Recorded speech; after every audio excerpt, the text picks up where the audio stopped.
Hey guys, in this video, I will show you how to play with friends in Special Forces Group 2. Alright, let's begin. First, launch the game on your device and tap on the multiplayer button. From here, select the LAN with router feature.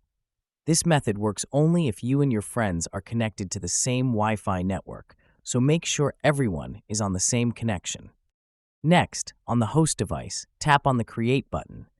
Choose the map you want to play on and adjust any game settings if needed. Once everything is set, start the game. Your device will now host the lobby that your friends can join. On your friend's device, launch the game and tap on multiplayer as well. Then select Find Game. The game will automatically scan for any available lobbies on the same Wi-Fi network. After a few seconds, your hosted game should appear in the list. Have your friend tap on your game room to join. Once connected, they will spawn into the match, and you can start playing together. So that's basically how you can play with friends in Special Forces Group 2. And that's it for this video.